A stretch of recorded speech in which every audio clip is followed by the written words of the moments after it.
air or on tube, as it were. And so here we are. Thanks for getting back together again. All the great minds in one place at the same time. And at this point, I'm going to go ahead and kick it off. I think our first topic is annexation. We had a study session a few months ago, and Director Caressia is going to lead us off. Actually, Susan is going to lead us off. I keep forgetting that, but very important. actually, you're in the process of receiving a copy of the excellent report that planner Paul Hornbeck prepared for you, and it actually has 3 things for consideration in it, and the plan is to go one by one. So the first thing is the annexation policy potential, and he has given you a lot of information about it, as well as a draft policy. The second thing is in reference to a potential municipal code amendment about extraterritorial water service, which kind of goes along with the annexation. And then the third thing is discussing the possibility of an intergovernmental agreement between the town of Estes Park and Larimer County. Okay, so Paul is going to give us a brief intro. We're going to go one by one just to make it easier to discuss. And Paul will give us a brief intro of each one, and then we can have the discussion and then move to the next one. So Paul. All right, thank you. So town board had a study session in April to discuss a potential annexation policy. We had a draft outline of that policy presented. It was based on the comprehensive plan. There's 6 kind of topic areas in the comp plan. So we refined that policy. I don't have a whole lot to say other than, Susan gave a great intro. So the policy is provided with the staff memo. The 6 areas are natural environment, built environment, economy, housing, health and social well-being, and transportation and infrastructure.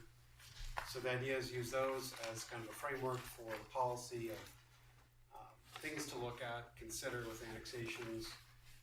The intent of the policy is to be a guiding framework, not to be a regulatory document or to supersede the board's discretion on annexation. It's really just to have a framework, a common framework to look at annexations for staff, for the community, for the board, etc. So that's all I've really got. There were 2 things that were added that were not in the previous kind of outline.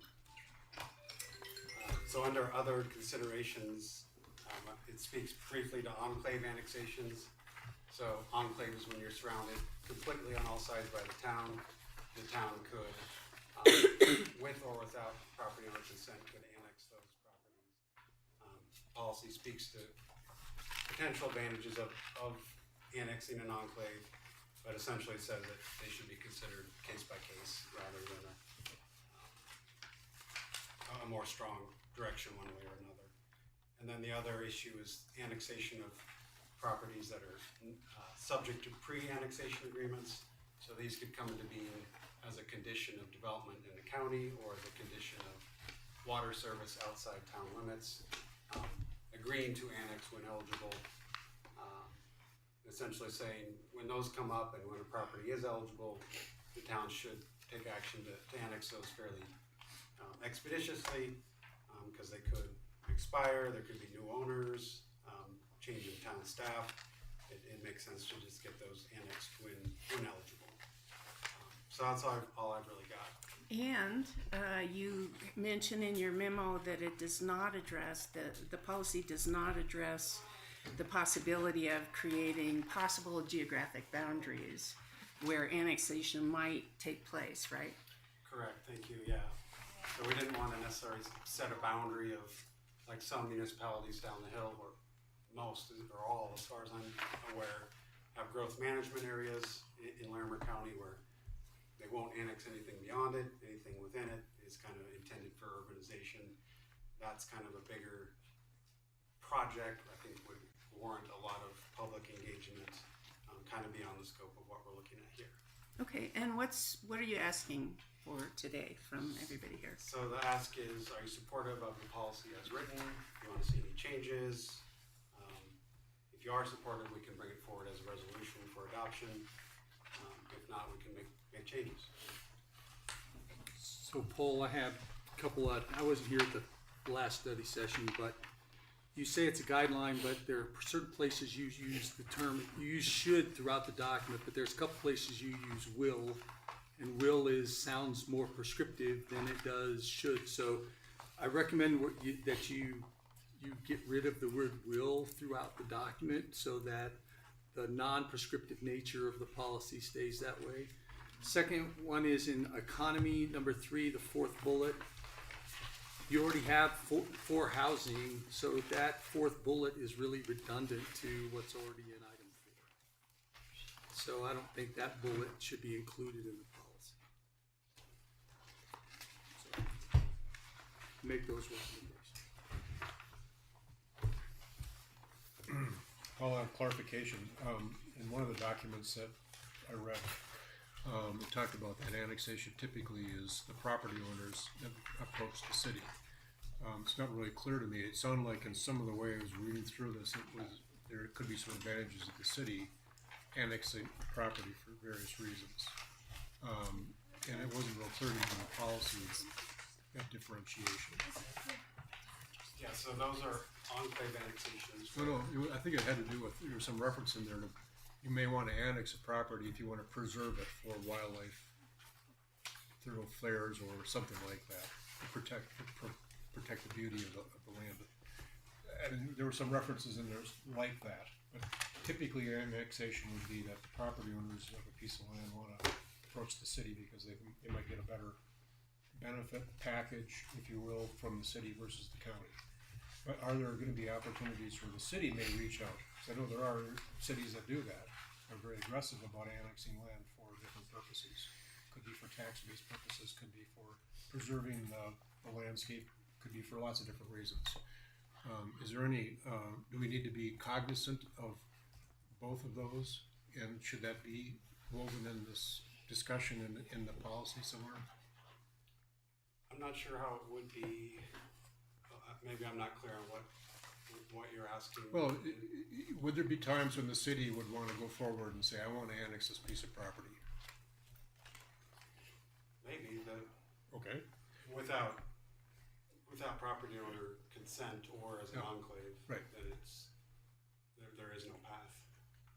Okay, so the city may want to have that, may think that would be a good thing for the city to do. But if the property owners have no interest in that, then it's a discussion is over. Okay. I think what Charles is saying is there may be places where the town may want to initiate those discussions. And certainly it's up to the property owner whether they want to participate or not. But that we're not passive, sitting back, waiting for someone to come to us. There may be some situations where we approach the property owner and request that they consider annexing. They may not do it, but it might be in our best interest based on some of these guidelines to initiate the discussions. Is that normally in the policy? I'm not sure it's precluded in the policy here, but I think that was kind of where we're going. Is that where you're kind of going with Exactly, that? yes, yes. Yeah. I mean, we can't do a forcible annexation except for an enclave. But we certainly can initiate the discussions with someone about it. Is that correct? I guess my question then would be in what circumstances would the board or planning commission want staff to take that initiative? Or would the board be directing staff on a case by case? Oh, go talk to this property owner. Probably would be. I can think of a couple that are commercial properties that are basically right on the border of Estes Park. They're not collecting sales tax. They basically reserve all of our services. They call the police. The sheriff doesn't show up. We show up. They get all these things from us, but they don't participate in funding anything. It might be in our best interest to, obviously say no, and they didn't in the past. But it could be something that might be in the best interest.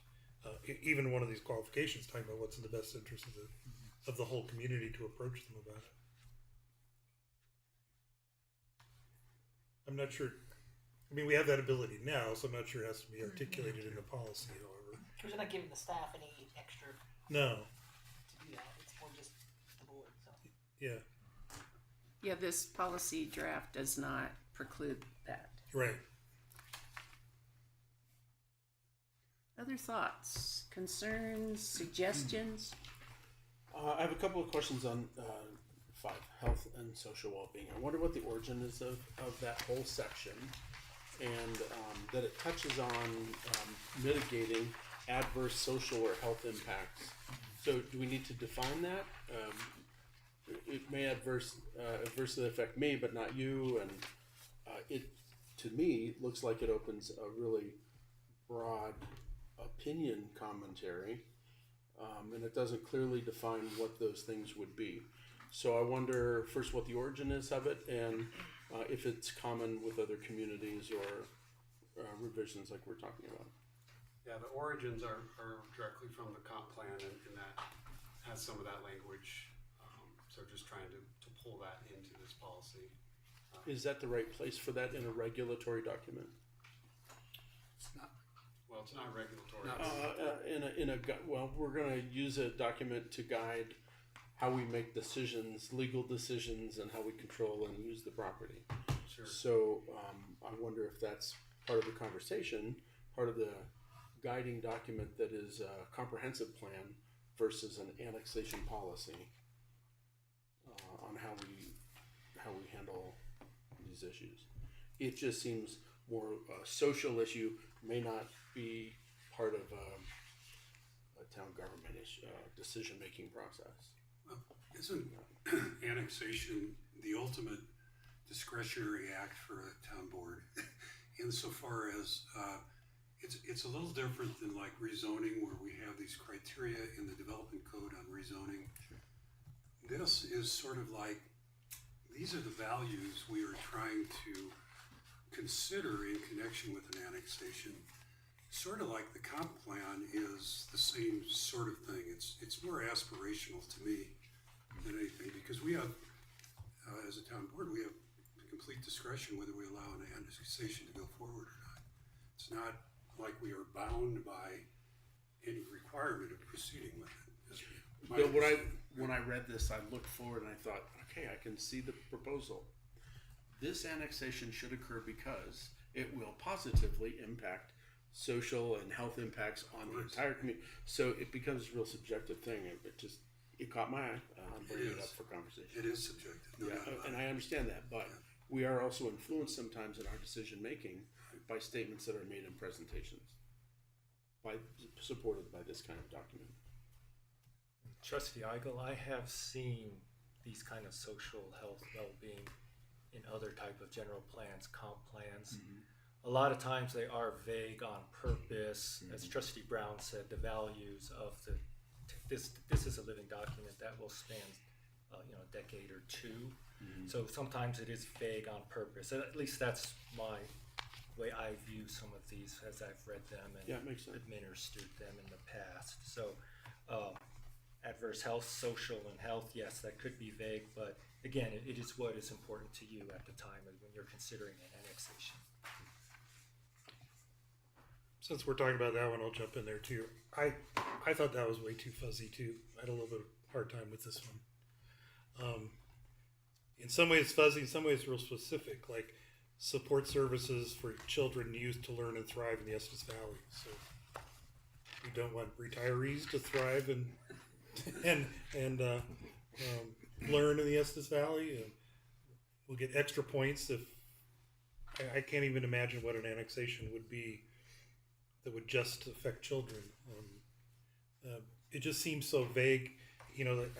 I see this being useful for us for when an annexation comes to us, for us to have some bars to use to look at. Said, well, is it in the best interest of the community to do this annexation? And are there reasons why we should do this, and it's good for the community, or isn't? this one section for me was just way too fuzzy for that. I'm not sure it would be that helpful. Just my 2 cents worth, but mitigate any adverse social or health impacts. I'm not sure annexation is the way to do that. So there are a lot of other regulatory things, and we're assuming that these things wouldn't be mitigated if they remained in the county, which I think is not an assumption either. So, I just had a whole problem with that whole number 5 section. Probably even more than Mark had. Well, the middle one, I mean, if the annexation caused an adverse social or health impact, though I have a hard time That's a good point. imagining it, but you would want to mitigate that. But other than that, I agree with Trustee Eigel and Lancaster. I also agree. I was reading along in 3, 4, and then I get 5, and I go, this is really awkward. Doesn't seem like it fits as well as the other ones. So is your suggestion that it might be removed as a section or just made more specific? More fuzzy. Yeah, well, Less fuzzy. That's an issue. We should be somehow. You phrased it that was clearer than what I'm going to try to say.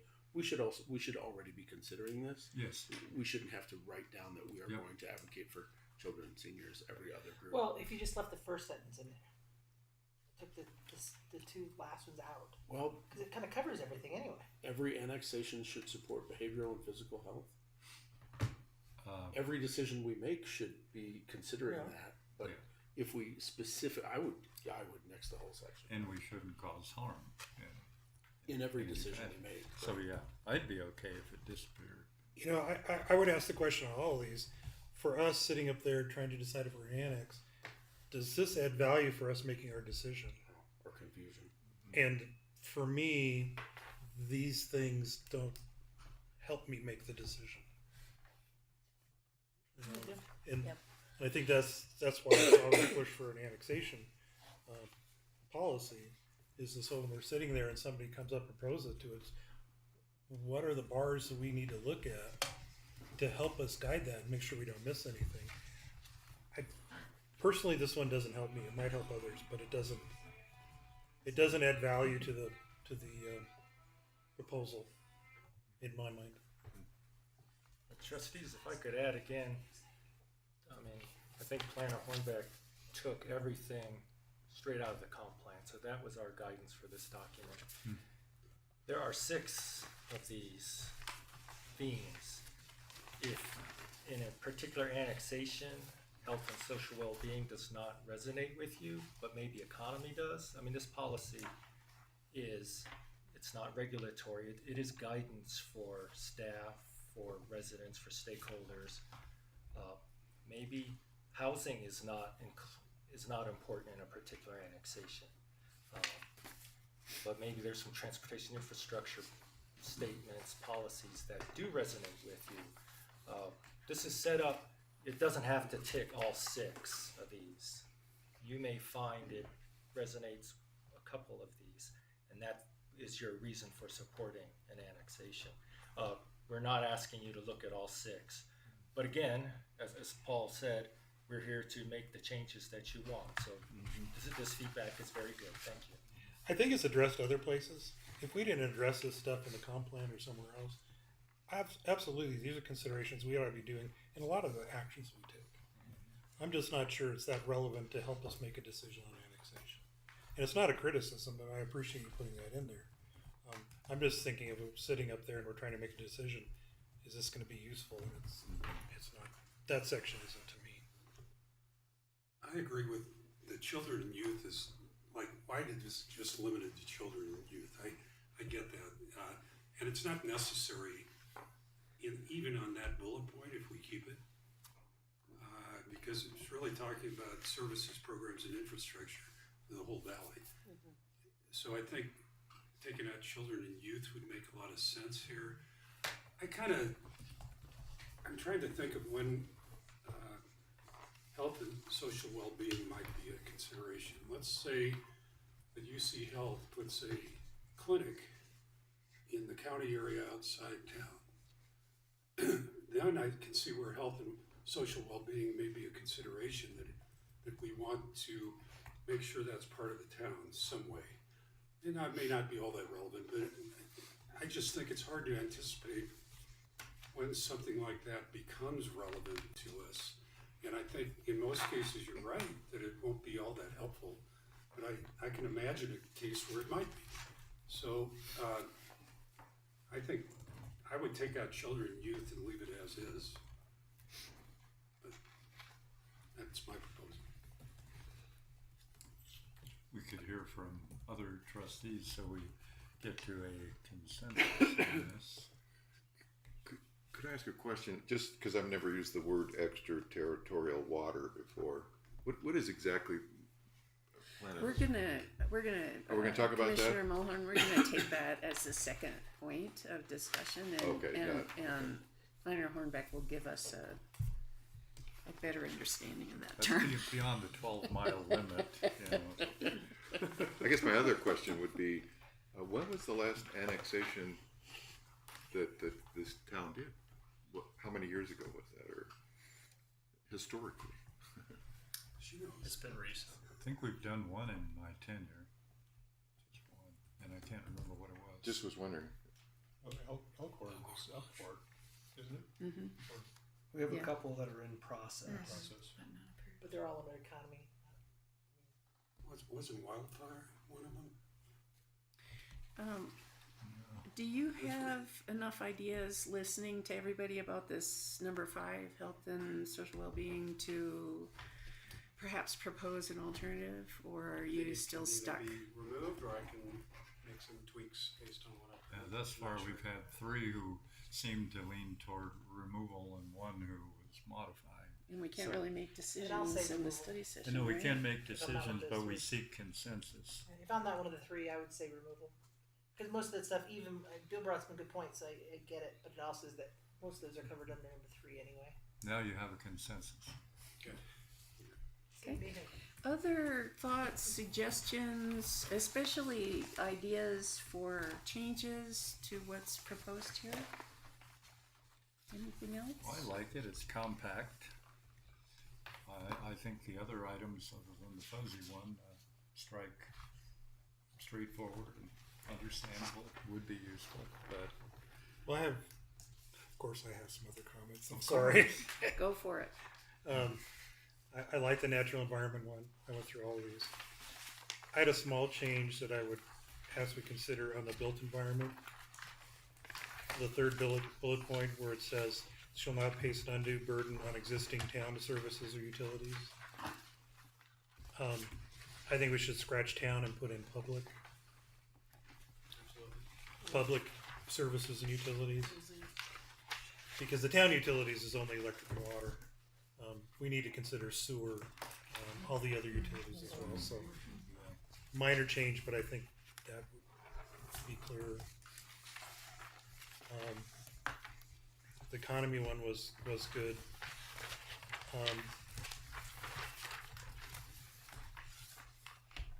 I have a little bit of difficulty with the housing one in some areas that has seemed very prescriptive. You know, it says annexation revolving residential development should include housing types that are affordable to local workers and residents at varying income levels. Are we saying we would not annex something if it was just one particular type? well, but recall the preface to this, or executive summary, that this does not override board discretion. Right, This is not a dictate. it isn't, but it just seemed a little prescriptive. It's like in the commercial one, annexations involving commercial development should include committed effort to offset housing demand and provide housing for workers. I mean, would we deny a commercial based on that they're not providing the housing? It seems like the housing is addressed again in other areas. And we do have the discretion, but if our discretion is going to be to ignore our statements, just throw it out for discussion. I think And it, let me make one more comment on all of them, then we can, on the transportation. I just had this is more, again, some wordsmithing, but the first bullet point, annexed areas should facilitate improvements identified with the transportation plan. Not sure in some cases facilitate is the right term.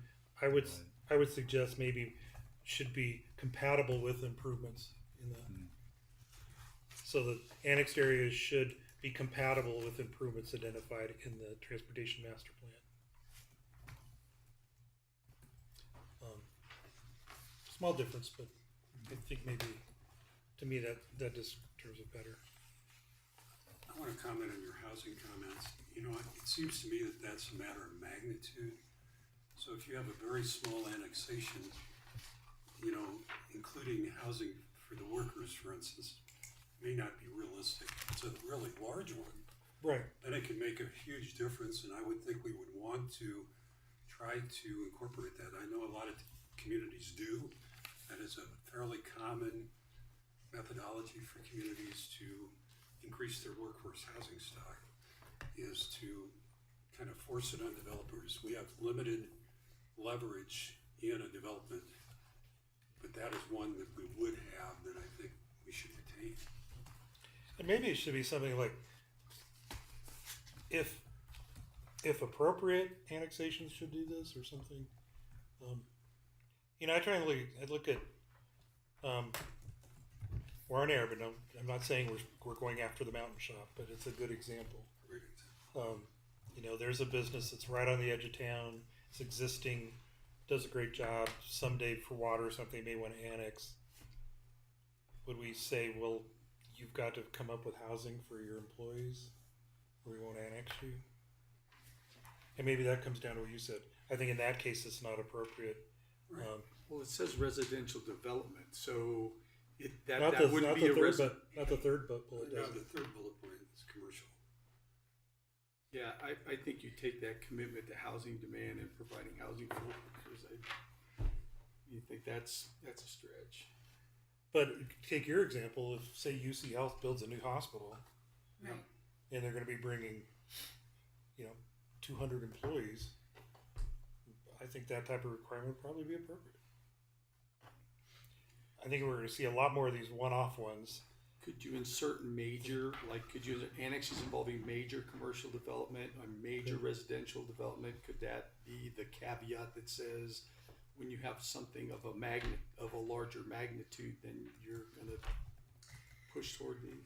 Yeah, but I think then that starts to be, how do you define major, right? Like Yeah. how subjective that becomes. I think the original point about making this feel less prescriptive and more as guiding principles, I think once that, if we're able to kind of incorporate that somewhere throughout, some of these I think become moot points, because what we're suggesting is, okay, if we use the mountain shop example, well, I'm guessing that there probably already is a commitment from some folks who work at the mountain shop or who help run it in terms of that, how they manage housing for their staff, because that's in their best interest. But what we're defining here is offset increased housing demand. So Bill's example, I think, applies there. But if we're just annexing the mountain shop and their employees are here in long-term residence, then we as a town board would say, okay, well, it doesn't mean it's prescriptive. It means we're kind of we're looking at this from that lens. Personally, as much of the comp plan integration as we can that tie together, I like, and I think keeping some of those pieces in there to help us remember what the community defined as visionary goals in the comp plan, that speaks to me. I will say, just to jump over to your point, Frank, about the transportation infrastructure, I really liked your language there that you, instead of facilitate, how did you phrase it? Be compatible with. Be Exactly. compatible with the improvement. And that language to me, I think, feels less prescriptive, which is probably why I like it. And that's the kind of, I think, suggestion that would probably make the rest of, these other points feel better.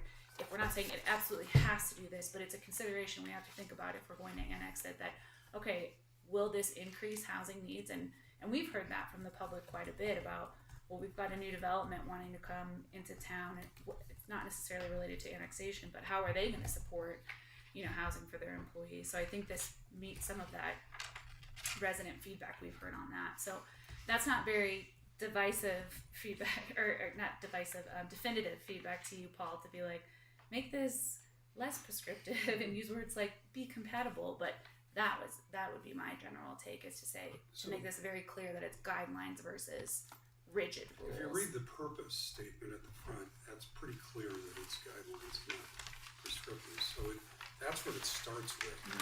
The problem is then you get into the detail and you get languages that, I get that. Yeah. And even should it be broader, saying expand the supply of a diversity of housing opportunities throughout the county. Could you take the first two bullets and get rid of them, and then just take the fourth bullet out of the economy one and say annexation should provide housing opportunities for the workforce, and just leave it generic? And then on the third bullet, do annexation involving commercial development should be consistent, should have a consistent commitment to offset, or at least show a commitment, a consistent commitment to that. Then that language is a little bit softer, but still gets the same intent. I think the increase, I'm glad you pointed that out. That kind of covers my concern there. An increase in housing. If they're not doing an increase, then we wouldn't make them do that. And attainable, we've talked about that before. That basically is attainable to whom? So basically any housing is attainable To somebody. to somebody, right? So Frank, so you're good, would you be good with taking that fourth bullet out of 3 and putting it down and replacing the first two bullets with that statement? I actually, that kind of hit me that we get housing and that it might fit better under housing than under econ. It's a good statement. But that's kind of encompasses those other two bullets. Seemed redundant to have it in 2 places. Good. Any other suggestions for changes that you'd like to see in the next round? Thank you. It's good. It's a really great Thanks, first Paul. draft. I mean, it's so much easier to do this with a straw man to work from for all of us. So good job.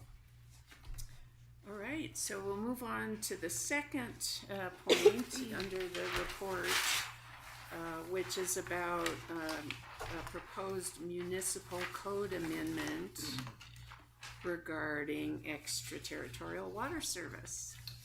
So to answer the question, extraterritorial water service is water service outside the limits of the town boundary.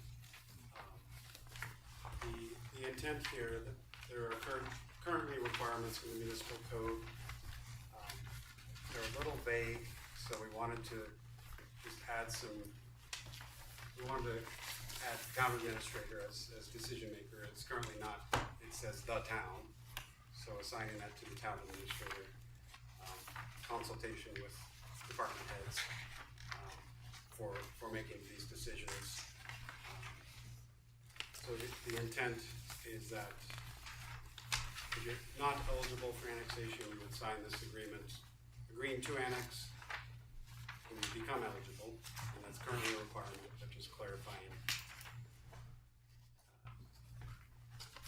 the decision maker, and then also saying it could be waived if it's not in the best interest of the town.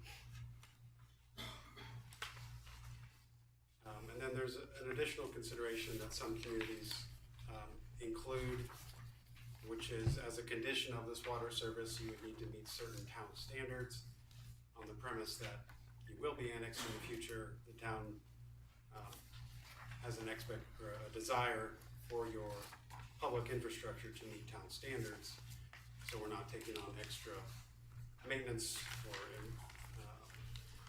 maintenance burden when it is annexed. So things like paved streets, curb and gutter, stormwater improvements, easements necessary to serve these water utility standards.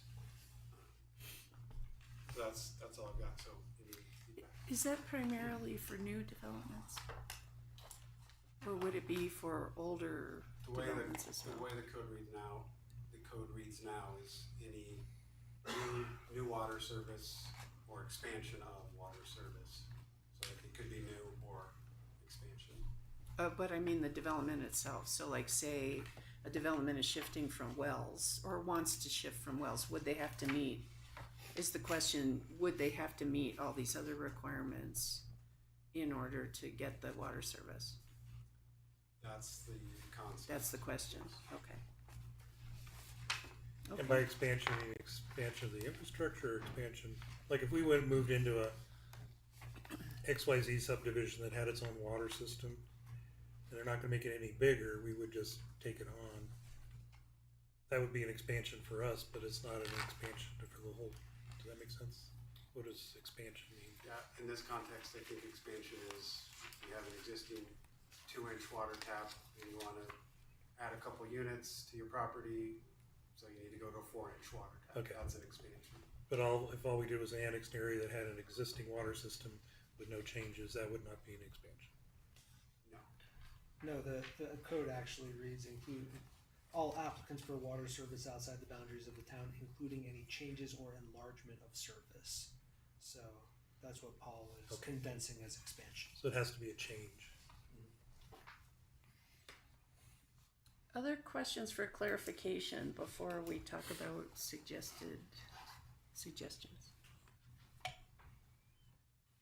Clear to everybody? Okay. Does anybody have any suggestions in regards to this proposed municipal code amendment? I have a question on the water part of it. So, if you have, let's say you have a property that is enclave, and so the town wants to bring them in, and they have that right because it meets that particular requirement. Although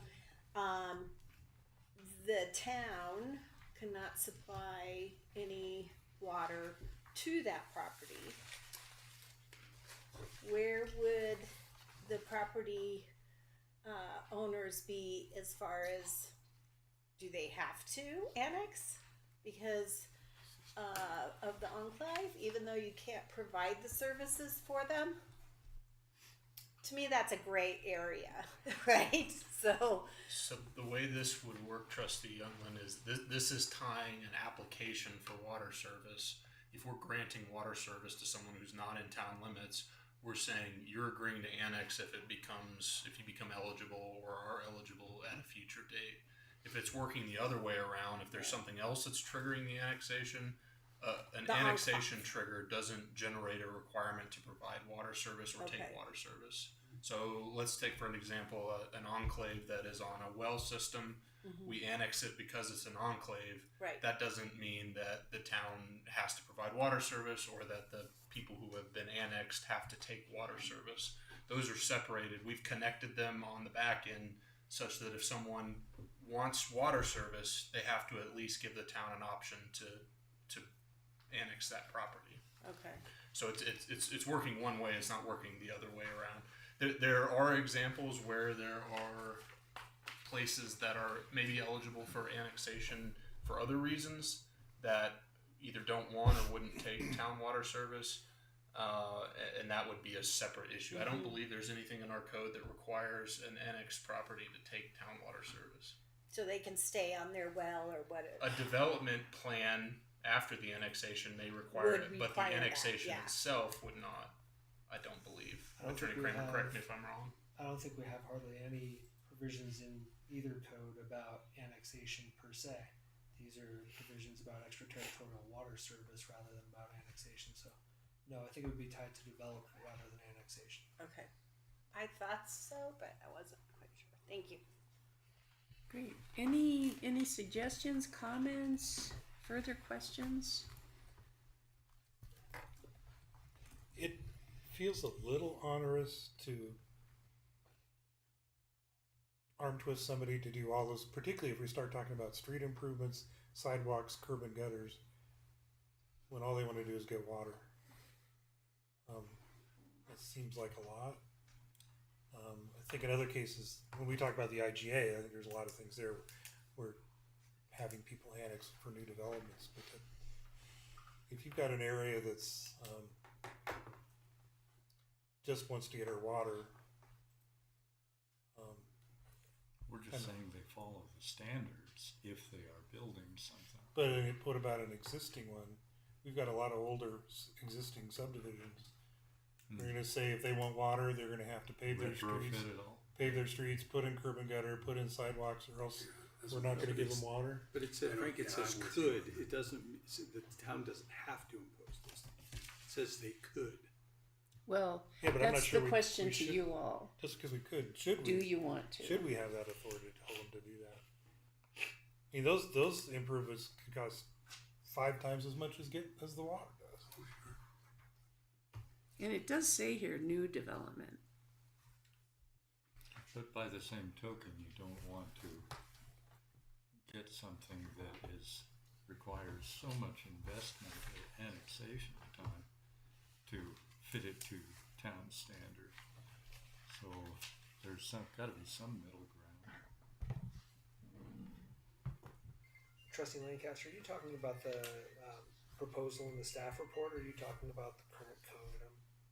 I'm a little lost. Maybe I'm a little lost too. It's a proposal. It says an additional consideration that some other communities require. So basically, it's up to your discretion. Yeah. To decide if you want to include this in the proposed code. I guess if amendment. it's Is that discretionary. correct, Paul? And it's new Correct. development. It's on a new development. Yeah, as long as it's on a new development. Yeah. Okay. I think that's the difference between, what you're thinking, Craig, which is a good point.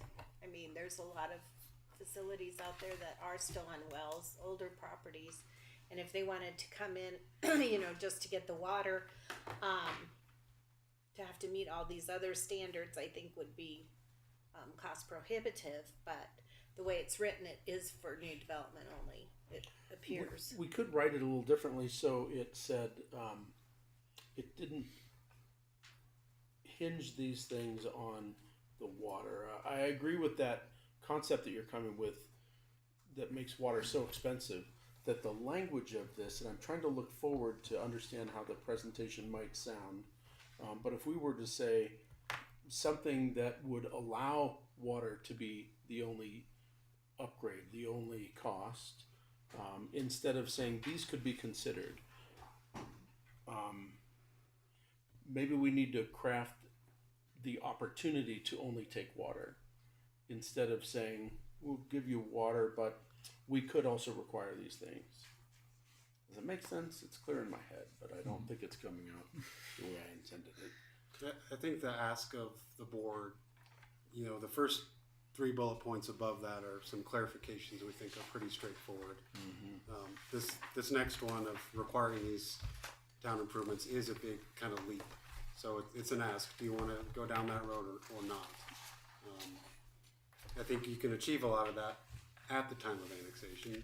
Okay, you want to annex, now you improve your streets or whatever. So there's other options. But if it's a new development, then you want them to do this as if a new development comes in and asks for water because they're building a new thing on there, what you don't want it to do is increase the burden of the town, and they've got to go through the whole development process anyway. So if you want to get the water, you're agreeing to the annexation part, but you're also agreeing that development's going to meet the town standards. I don't think that's an onerous burden, because we would require that of anybody in town to meet those. I don't see where this says new developments only. It's the first sentence in the very beginning. An additional consideration, communities is extra waters on new development meeting certain town standards. Okay. So I don't think anybody who's developing new in town, we would require them to meet those town standards. So why would we not put that same burden on a new development that wants to be annexed, wants our water, and agrees to annexation? No, I agree with you there. I missed that because in the part of the beginning of it doesn't talk about anything being new. If it's a new from scratch development. But Where I this think has come up in the past is where we have a property that is not eligible for annexation. We couldn't annex it if we wanted to. So the question really becomes what you would hear from a potential developer is, hey, we need water to develop in the county. We're not eligible for annexation. We're willing to sign this agreement. to be eligible for annexation. The question at that point would be, are you building in this, this place in the county that is not contiguous with the town?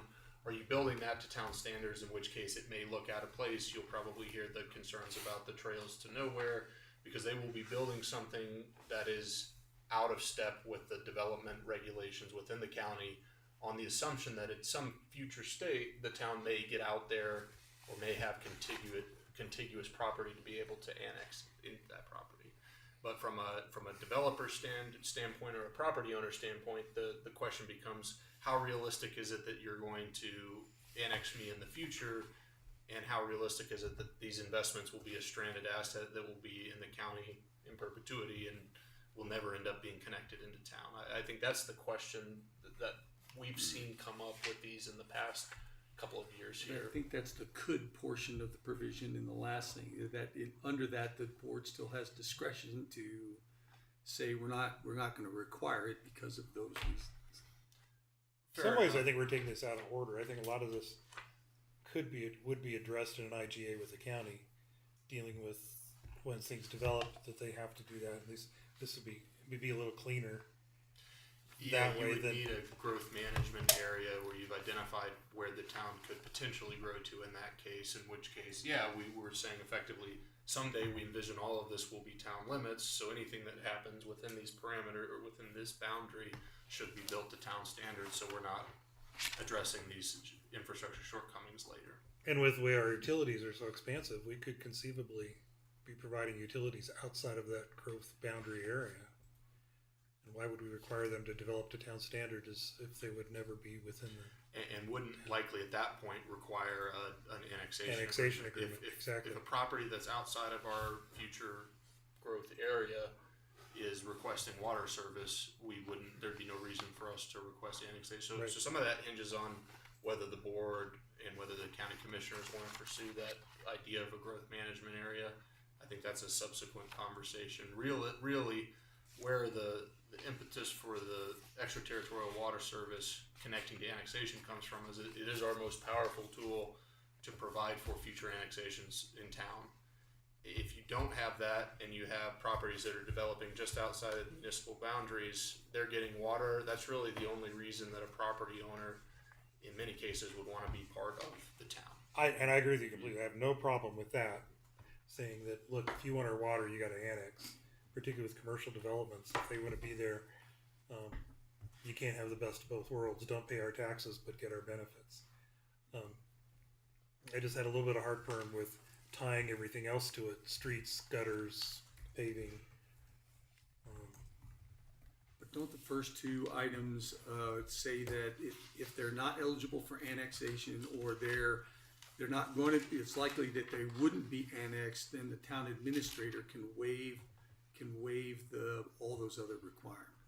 So because it's not in the best interest of the town to do that. So there's the first two provide provisions for the scenario you guys stated, where it's outside of development boundaries, probably never going to be incorporated into the town. Well, I think there's provisions in the first two that allow for the administrator to waive annexation and waive the other requirement. That's where you kind of get into the circle of discussion is, well, how are we going to say they would never, if we don't do a growth management area, how are we going to say they will never be annexed? That's a different problem. I mean, what's our criteria to say they would never be annexed? Unless we draw a line. I mean, the only way you can do that is drawing a line somewhere.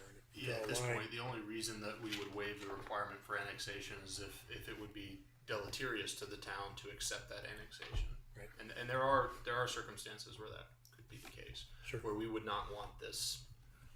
Think of maybe high demand police response developments that we may not want to take that on. Now, the chances that the county are going to allow that level of development in a rural area are low, but there are circumstances where we may not want the service demand associated with a property, especially if it doesn't come with a corresponding Sure. revenue increase. And we always have that discretion. Yeah. I've never seen any of the IGAs with the county saying that the municipality is mandated to annex. They just have to look at it. No, and that's captured within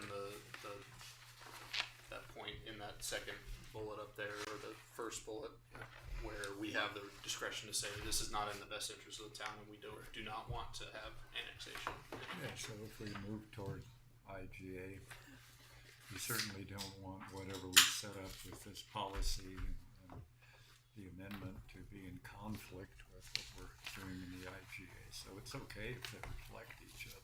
How would this affected the YMCA getting the water and all that we did with them? That's sort of a separate issue. I wouldn't use that as an illustrative concept because it pertains to. A lot of They different were things. treating their own water. They had the ability to treat their own water. They're not asking. They weren't asking the town for water because they had no other option. There were other options. That was more a negotiation of. I mean, we could have said at that point, no, we're not giving any water service unless you annex to the town. And they said, okay, that's fine. We don't need it. We don't need it. I wouldn't use that as an example because most developments will not have the capacity to treat their own water. It's just cost prohibitive. Okay. I just didn't know if we could learn from that situation, not to that magnitude, but and if there's any language that we need to incorporate for future things that might come down. Obviously, not at that magnitude in that exact situation, but similar. I think unless the board has concerns with the general requirements for the annexation option, if we're providing water service, that's less of a concern because we're reserving those options. The nitty gritty, the piece that Planner Hornbeck was talking about in that second part of the proposal there is, are there other things that we want to include in that agreement or in that requirement up front if that is later going to be part of the town? And that's where I'm sensing the angst among the board is that, yeah, we're not so sure we want to require up front that, it be developed to town standards unless maybe it's in a growth management area. We're not sure how the county feels about a growth management area. Probably not sure internally how we feel about a growth management area. So it seems like that may be a subsequent part of the next conversation, which is about the IGA with Larimer County. I'm not sure it's critical to the municipal code update for the extraterritorial water service. Well, that's a great summary. Thank you very much. Are there any other comments? I on did this have a question piece? on the waiver part. Which part? Should that waiver, Waiver part. the waivers that it gives the authority waiving to the requirements, to the town administrator. I don't know. Are we comfortable with that decision being made to waive policy, but at the staff level, or should that be a board decision? It doesn't come up very often, but should be something they bring to the board if we're going to waive those requirements. That's a good question. Well, Of how other people feel about it. can we break that down for a moment? Because I'm trying to think through exactly how this would work. Because there are two different waivers that we're talking about here, if I'm understanding it right. The first waiver is whether the first waiver involves a situation where they are eligible for annexation, right? So currently the code says that they shall, if required by the town, annex their property to the town prior to water service. So, if I'm understanding that correctly, if we introduce saying that if required by the town means if required by the town administrator in the first instance, if it's Travis deciding whether they have to annex, that could be uncomfortable if then the town board says that we don't want to annex the property because it remains discretionary with the town board. So let's pin down, if we go that route, let's pin down exactly what we mean there. The second one is in a situation, if I'm understanding it right, where they're not eligible for annexation. And currently, they have to sign an agreement saying that if they ever become eligible, then the town can annex them. To me, there's already, and maybe we could clarify it in the code, but there's already that discretion, it's just discretion on the back end. When they become eligible for annexation, then there's a question of, do we actually want to annex them? Look at the second part of that second one. Again, the town administrator is waiving the requirement because it's not in the best really future interest of the town. Right. So what we'd be introducing here is a decision by the town administrator to say, we're not going to even require that in the future we get the choice. We're Right. just going to dismiss you from that requirement entirely. And I get that it would be in consultation with these other directors, but I wonder how our current town administrator feels about that. That could create a tough situation where you're trying to enforce consistency between this water service and that water service, whereas right now we put off the decision until later. It seems like that's a policy decision maybe the board should make. Honestly, the come up circumstances for in which we would seek to waive the requirement to annex are so few and far between that I don't think it makes a big difference if it comes to the board for a public, and it's in the public interest as well to decide, like, is this a responsible thing to be saying, no, you don't have to annex in Exactly. the future. It makes sense to me that conversation would happen in public. I mean, if we were a fast growing community and this was happening, 10, 20 a month, probably would feel differently, but I would estimate, just the pace of annexation, the pace of extraterritorial water service, and then the very small subset that we would say, no, we don't think we need to, we think it's actually in our best interest to waive this requirement, provide the water service, and not reserve that annexation requirement. I would be stunned if it was more than one a year, if that. I can't envision a scenario where we would waive that annexation option. And even if we did, to Attorney Kramer's points, that does seem like a legislative prerogative to decide, no, we want to remove this option from ourselves now, and frankly from future policy-making bodies to consider this annexation if it would come forward in the future. Yeah, I think from policy governance, this bowl thing, I think that's a bowl. Personally, I think we ought to keep as a town board and not I agree with not Frank put on this. your shoulders. So the Yeah, one of the suggestion things- is just to change those two Yeah. bullet points to board instead of Yeah. administrator. And I want to draw your attention to the time and the fact that we do have a design workshop here to talk with you about processes within the updated development code, and we want to make sure they have a solid 45 minutes. So it's up to you all. You still need to talk about the IGA. Do you want to suggest any other changes to what's being proposed? If you change that to board, who do they appeal to? Nobody. Then that bullet needs. Yeah, the third bullet point goes Oh, yeah. away. Yeah. Right. Oh, yeah, good point. Ask us a second time. I don't know. I would prefer to take advantage of their presence, get to that. I do want to clarify that if we remove the appeals, you're basically giving staff the authority to say, no, this is required. You will commit to annexation if we're providing you water service, and you can't appeal that decision to the town board. The I only thought it was thing, just related to the waivers. what's that? I thought it was just related to the waivers, that statement. But That statement refers to the three above, which also says that annexation is required unless waived by the town administrator. yeah, So the way that Right. acts now is if we're saying this is required, you can't appeal the requirement No, Just but we make it changed clear. the town administrator Yeah. to town board. for waivers. Yeah. All of the waivers. It's not clear that just the way it's written, it's not clear Yeah, if that it just applies needs just to to the be waivers or reformatted. applies to everything. yeah. So the understanding that I have from you all is that it's the town's policy that if you're asking for extraterritorial water service, you will be required to annex. And if there is a waiver, that waiver is being presented to the board by staff. It's not something that an applicant can bring forward as a waiver. Yes, that's my understanding.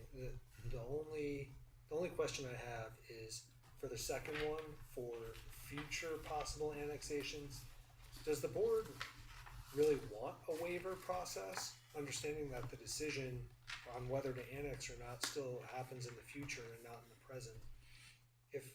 If you start allowing a waiver for that, then you might find that every request for extraterritorial water service has a request for that waiver.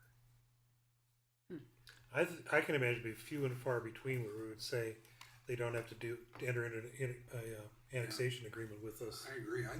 It was always my understanding that we required it as a matter of course. And I'm sure that there are instances where that's been missed along the way. But, you know, I was always understood that if you get water from the town, you're going to agree to annex if you become eligible. That's what was told to me previously. Is that true or not true? That's the code. Yeah, okay. I guess if you want to appeal it, that's fine, but I can't imagine very few circumstances where we would approve that waiver. Right. I can't imagine it at all, frankly. But So I'm hearing yes to building in the waiver on the front end, because currently that's not there.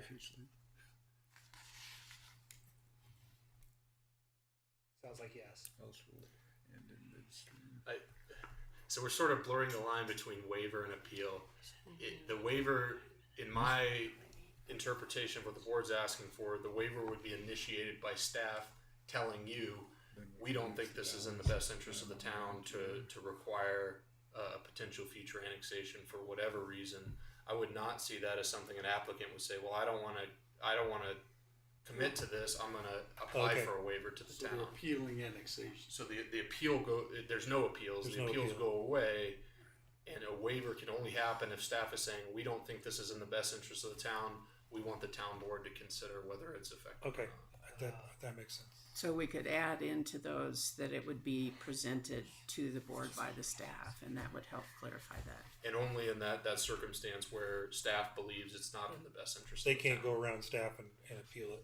Correct, because you wouldn't want somebody to say, well, it's cheaper for me and I don't want to be subject to this annexation in the future, so I'm going to appeal to the town board, because that's not what I'm hearing from you all here today. I'm hearing you want the prerogative to be able to say, if it's not in the best interest of the town, yes, correct, like we don't want to even And open we the want to retain that possibility at the to town this. board level, not at the staff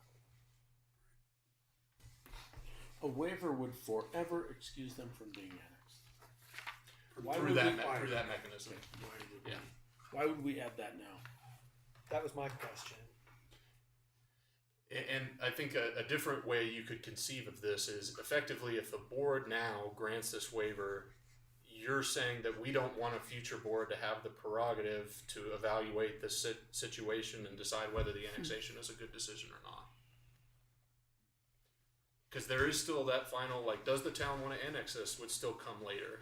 And a future board could say, There's a well, future in the discussion. totality of this, no, we don't think it's beneficial for the town to annex it. Well, the difference is that they wouldn't be required to come to us when they're eligible. They still could, just because they don't require, they could still just say they want to be annexed and they could come and apply. Right, so it limits the town, it provides more Right. certainty to the developer. I think the only reason to move forward with the waiver process is if you all think it's in the best interest to incentivize some sort of development that, or to provide for some sort of development that you never want to consider in the future. Frankly, it's the simplest way forward in the way that does not bind future boards' hands is to say there are no waivers. A future board can consider at that time when this becomes eligible whether or not it makes Not to is in the annex. best interest of the town. Because that is ultimately the board's prerogative when we're doing annexation discussions, I think is what Attorney Kramer has been trying to say. I don't feel strongly about it. If board members feel differently, I just wanted to pose it because there's not currently a waiver process for that. And I wanted to make sure it was clear that this would introduce one. And Well, I guess there are two questions. Do we want a waiver process? right. And if we do, who has the authority to do it? And when I read this, I just assumed we had one, and I didn't like it being with staff. But the other question is, do we even want to have waive it at all? And this is the second waiver proposed. This is only pertaining to that second bullet about they're not currently eligible for Yeah. annexation. I don't have strong feelings either way on that one. I just can't imagine ever approving a waiver in a case like that. So basically, for the second bullet point, you're saying that they'd still have to have the agreement. And is that already there? That is already. It's already there. So is there any need for the second point if you don't want a process for a waiver? Is there anyone that strongly feels that a waiver should be added to this? Staff, board, planning commission, why are we going to have this? It seems like we're making a decision that will bind future boards to a decision we make today, potentially, about the development process, when that process would still occur. If we didn't have a waiver, there would be a public opportunity, there would be a board opportunity. I would suggest that we not add a waiver to this that would bind. I like It would be advantageous for a developer, potentially a landowner, but Much like not from the seat of trustees. So are you suggesting all of those bullet points be removed? That there Everything not be, with regard to the waiver needs to be not included in this language. just with regard to the waiver? Well, if we But don't, are you saying those bullet points are already in municipal code except for the waiver? Is that what you're saying? What I'm hearing now is no one feels like we need to create a waiver process for agreements to annex later if you're not eligible now. There's still something in the code saying that if you are eligible to annex now, you will be annexed unless the town decides you don't need to be annexed. So I don't think anyone's suggesting that that goes away. No. And we can call that a waiver. And what I'm hearing the board say now is that that's still a decision that would be made by the town board. in the future, So we'll clarify. So what I'm taking from all of this is a clarification in the code that where it says if required by the town, it's going to be if required by the town board. And that's all. I think so. Is that okay? sounds accurate. Yeah, sounds good. Okay, so I'm a little concerned, but I want to put this in your hands. Design workshop needs a solid 45 minutes to get your consultation and advice about the processes in the development code, and so we want to make sure they have 45 minutes. We could come if they finish early. We could come back to the IGA after their time. That's the right approach. Does that sound what you want to do? Okay. Come on I up. would suggest that if we don't get to the IGA, that the board say it's okay to bring that back to its own study session with just the town board, because that is on your strategic plan for this year, and we really need to know if you want to do that or not, or if the annexation policy will serve our needs. So if we don't get to that, is the town board okay with us bringing that back to a future town board study session? And then we can work with the planning commission at one of their study sessions as well. Yes. Good suggestion. Great. All right. I hope everyone has a copy of the slides.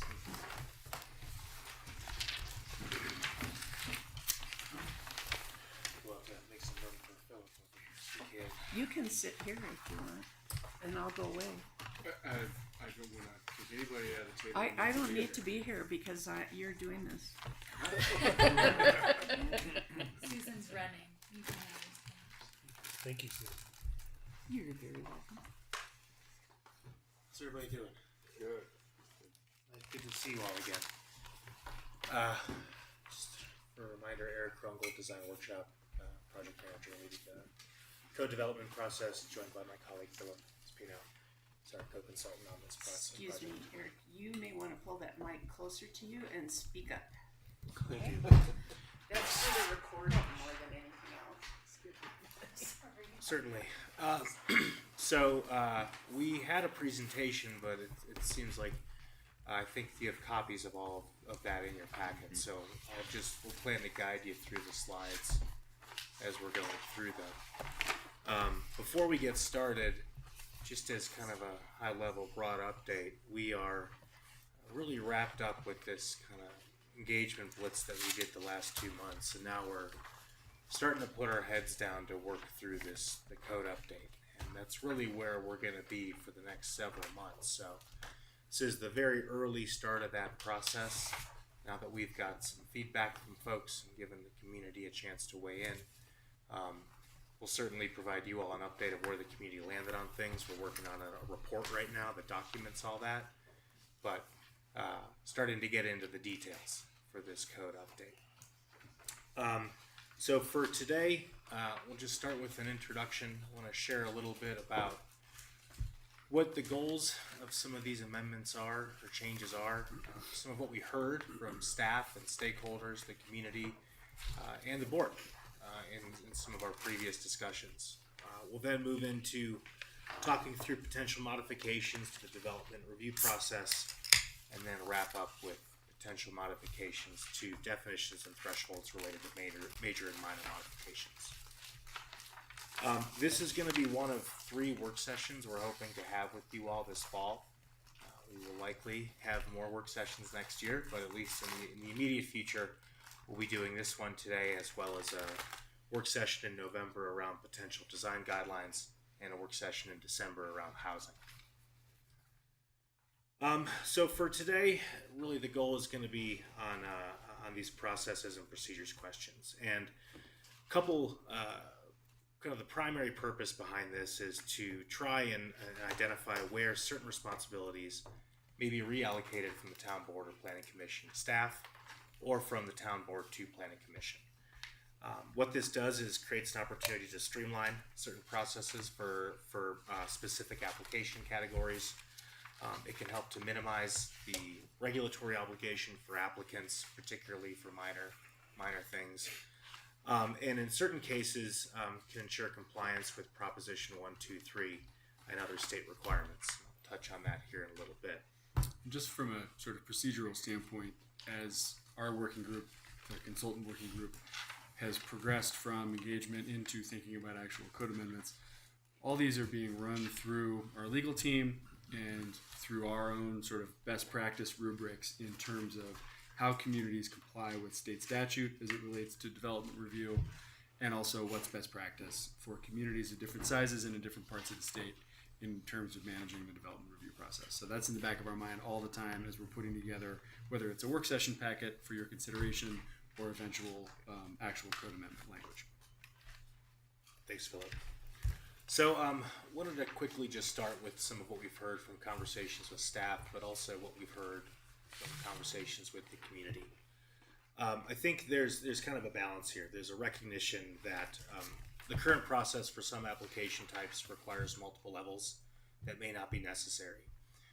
At the same time, I think the public, and rightfully so, there's concern around public comment on certain application types, and keeping that ability to have that comment, and for folks to voice their concern or support with certain development application types. I think for all groups, there's a general recognition that we can try to smooth things out, make things a bit more efficient, simplify application process for low and minor types of application types. And again, just striking that balance between process efficiency and community participation. What we've heard from the board during our conversation, would have been a couple months ago now, were that there's some potential for minor changes to maybe a staff review or a planning commission review rather than having to go all the way to the town board. We did hear loud and clear the desire for final plats to remain with the board, but minor subdivisions may be reviewed by planning commission. We did hear direction around better definitions around minor and major amendments. We'll talk about that today. And continuing the town board for review for preliminary plats and major amendments, again, while exploring opportunities to include planning commission and staff for more minor adjustments. Compliance with Prop 123. So where this fits in is Proposition 123 if communities opt in, which I believe Estes Park has. Does open up funding pathways for affordable housing projects if certain criteria are met. And one of those criteria is related to streamlined approvals process for affordable housing projects. That's not going to play in too much in our conversation today, but it may come in down the line when we're looking at approvals for certain development types. So if you just want to raise that as, it's out there, we're thinking about it, but it's not necessarily going to be a huge portion of our conversation I got a today. question. How does the fact that we have a separate housing authority bear on this particular issue? Because it seems like most of this relates to the housing authority, except maybe the development plan streamlining. Yeah, I think most of it would fall within the housing authority. The part that the town really controls is around the streamlined application process. Philip, I don't know if you have any. No, that's exactly it. The state requirement is that we have certain procedures in place for approving housing developments, but beyond that, as it relates to housing finance and correlations between sort of communities, housing needs assessments, et cetera, that's typically run through the housing authority in communities where there is an active housing authority.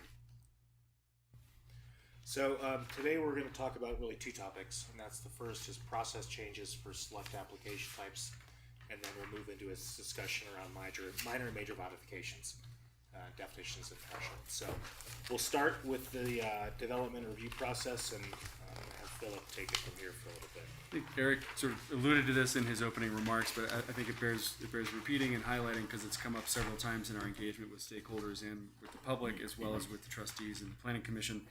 The development review process is sort of an essential aspect of both the customer experience, people who are engaging with their local government and to get a building permit or a land use approval, and it creates space for public participation. And finding that right balance between customer experience and public participation really is kind of the sweet spot with respect to how you design good development review processes. Good development review also reinforces sort of roles and responsibilities between, for example, the town board and the planning commission and staff. This is not flashy work by any means. It's pretty esoteric and can put people to sleep if you're not really into it. But it's also really important. And it's specifically called out in the comprehensive plan as a place where some work is needed. And that's borne out in the stakeholder and public engagement that we've done. And with staff. Staff's got a voice in this as well. And they'd like some things changed, and we're keeping that in mind also. So the sort of current application types are listed here in the slide. These are really standard application types for a statutory community in the state of Colorado. We've focused our research and engagement on which of these processes should be modified to respond to the complementary goals in the comprehensive plan and what we're hearing from staff, as well as the folks at this table tonight. And again, the goals of improving efficiency, providing meaningful opportunities for public participation, and meeting our legal and statutory requirements, these are not in conflict with each other. And designed properly, these processes can reinforce all three of those sort of overarching goals at once. So the next slide, which is slide 12, it's not marked, but it describes sort of the current applicable development review process, and you'll see highlighted in maroon the processes that are subject to, the application types that are subject to the process shown in the flow chart at the bottom, resulting in a town board action. These processes are basically a two-step review. The planning commission's involved and the town board is involved. There was a staff review at the beginning of the application. So is that three-step? Is that two-step? I think, sort of typically speaking, that's a two-step review. What we heard from some folks in the development community is that it feels like a long two-step review process. And so we looked at those and sought opportunities to, again, find that efficiency while also meeting some of those other complementary goals. And we focused our attention on development plans, minor modifications, location and extent review, and conditional use permits. And I think Eric's going to get into this in a little bit. That conditional use permit review, that's a real opportunity for this community to do some development review differently. So that was something that was an exciting opportunity for us to kind of dig into a little bit. So based on staff feedback and the work session that we had with the town board a couple of months ago, we were really focused on 6 application types. And you can see here, this table is taken from section 2.1 of the development code. There's minor plats, minor subdivisions, final PUD plans, special review uses, location extent review, and conditional use permits. And again, this inquiry and where we landed in terms of a potential response to this is responsive to staff feedback, the feedback from folks at this table, as well as stakeholder and public feedback. And so if you look at, and I'm actually going to go a little bit out of order here, but if you look at the slide with the yellow highlighting, so it's slide number 16, this would be a revised table showing the new development review process for those 6 application types. These highlighted application types would be planning commission decisions, as opposed to presently being town board related decisions. And you can see the way the table works. There's decision-making authority, there's review body, and then there's where the appeal is heard. And so you can kind of toggle back and forth between the version of the table that's in white with the dashed lines and the version of the table with the highlighting to see that we've put more review authority, more final review authority with either staff or the planning commission. And that appeal authority remains with the town board. And this is key from a statutory compliance standpoint, as well as from a sort of public participation and accountability standpoint. None of these changes are to suggest that the town board would no longer have a role in these application types. It's simply to suggest that unless there is something about the application that is controversial or legally questionable, that it's taking that potentially off of the town board's agenda. Now, that said, and I apologize again for skipping around, there are some instances where we're using the consent agenda. And the consent agenda, I think, is a really powerful tool for the town board to continue to exercise discretionary authority over certain review types. And what I mean by discretionary authority is, for example, for a minor subdivision, for example, putting something on the consent, for a final plat, putting the final plat on the consent agenda gives the town board the opportunity to choose to discuss that application or not. Why would you ever put a final plat on the consent agenda? If there's nothing controversial about the final plat, if there's no members of the public present who want to make comment on the contents of that final plat, and it seems like a layup, then that can remain on the consent agenda and be passed with all the other consent agenda items.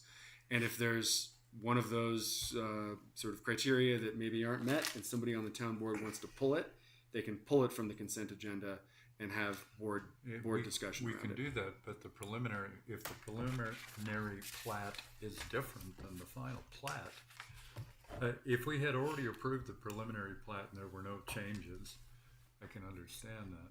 But and yeah, of course, we can look at it and say, wait, pull that off and discuss.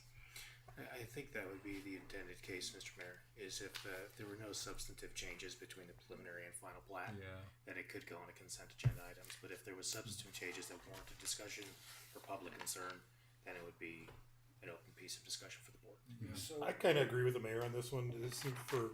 If there are no substantive changes and nobody's there, and even if it's an agenda item, it's going to blow right through really quickly anyway. Not much slower than being on the consent agenda, and it is from a transparency standpoint. I questioned that when I saw this on there too. Obviously, if it's controversial, we're going to have a discussion of it. If it's not controversial, we'll have a quick vote, be over with it, and move on. But the default would be this comes before the public as well as the board. That was my feeling when I looked at this.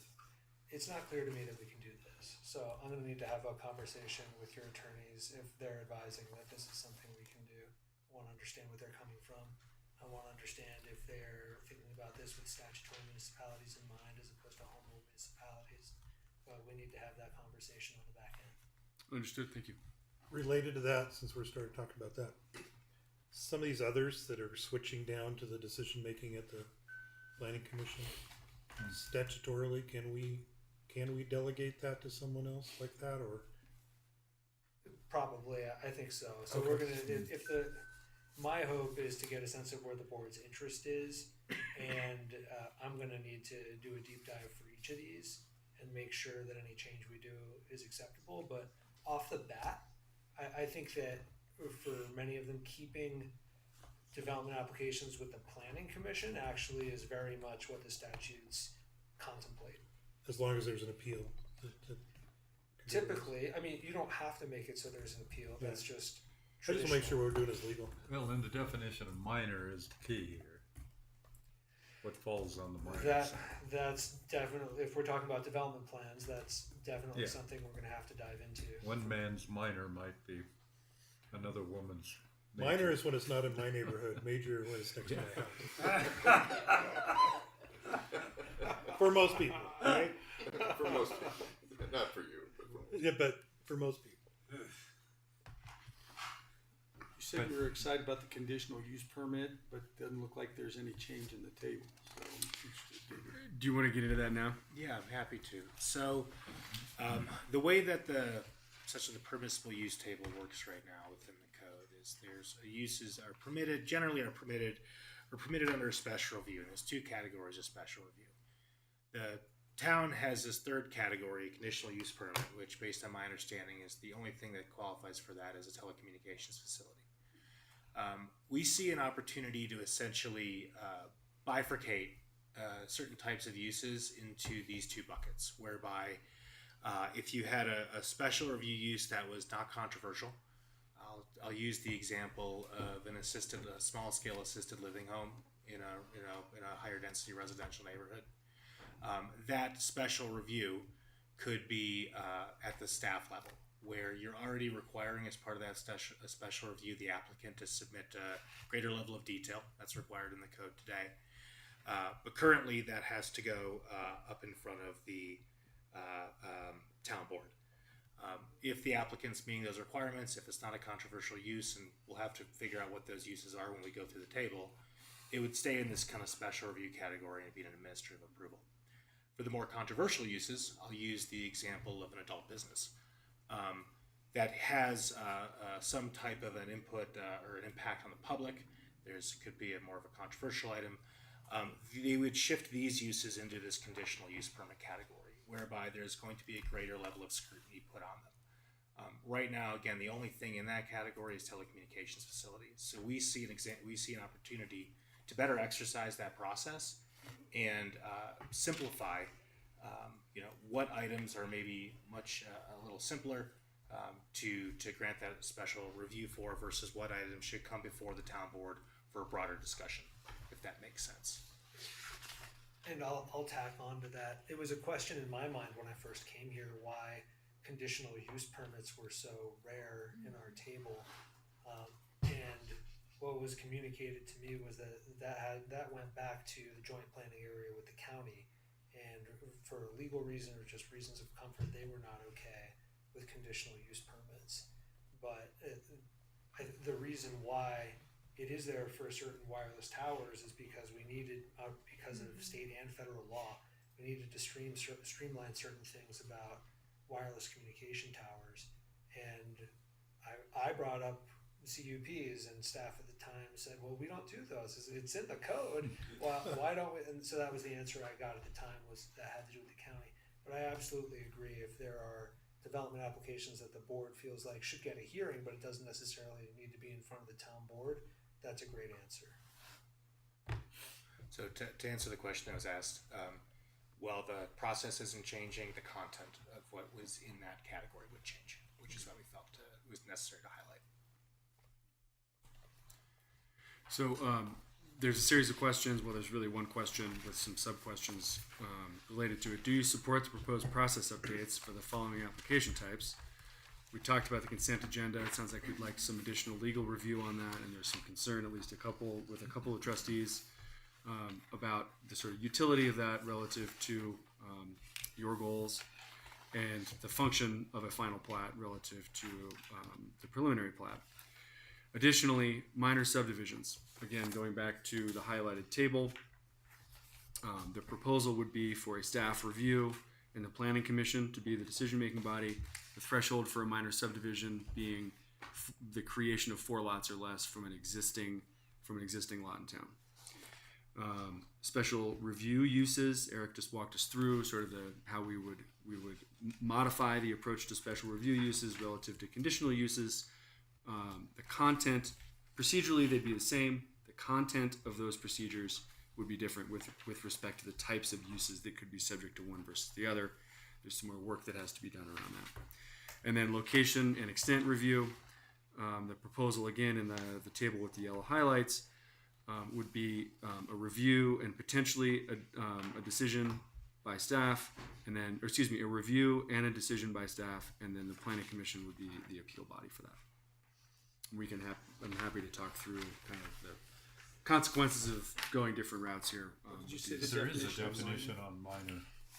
So you spoke of the arithmetic associated. Okay. Yep, that was a question I had too. Right. Good. The one I'd ask about is location extent, which is kind of a weird thing anyway. But the only thing that is there's some advantage of it going to planning commission. It at least gives the citizens an opportunity to give comments to the other governmental agencies. Did everybody know what location extent is? Explain it. So location extent is usually when another governmental entity applies to do something. Like the county wanted to build something in, they are required to come to us for location extent review. But they can totally ignore it. It doesn't mean anything. I shouldn't say it doesn't mean anything. Would that pertain to the hospital district or another district? It probably would. It probably would. Local governmental entities and special districts, like taxing districts and things like that. So they have to come to us for review, and we can make suggestions or ask for things, but they don't have to. So there's no teeth in it at all. But the thing that it does do, and most governmental agencies are responsive to their citizens, it gives some opportunity for the citizens to come up and say the hospital district, we really don't like the way you're doing this, and we don't want the emergency room next door, whatever it is, the ambulances. And it gives an opportunity for public input into it. If we take it to a staff level, unless you have a public meeting about it, it takes away that public input. And there wouldn't be, for a location and extent development, there wouldn't be any really opportunity for public input into a public development. Yeah, I would push back on that. So I guess I like the idea of at least people having a voice in that. And they can tell you no. I mean, when I was at the county and we did one at Larimer County, we did one for the jail and we did one for the courthouse, and Fort Collins had some suggestions, and we said, thank you very much, but we're not going to do that. And we did it the way we wanted to. So to clarify, sorry to interrupt you, but I want to make sure I understand. They wouldn't have public input with us, even though what we say doesn't really have teeth anyway. But they would still have public input with the hospital district. Or not in a public. There would be no public forum for it, unless the hospital district decided to have it. They wouldn't. But anyone can reach out to the hospital district. Well, sure. Right, at any time, right? Yeah. But so you can always reach out to any developer and make comments. Right. So my question is, if we don't actually have a lot of teeth anyway, but we're saying we want people to be able to share their comment with us, but we're saying we can ask for it, we can't really do anything about it.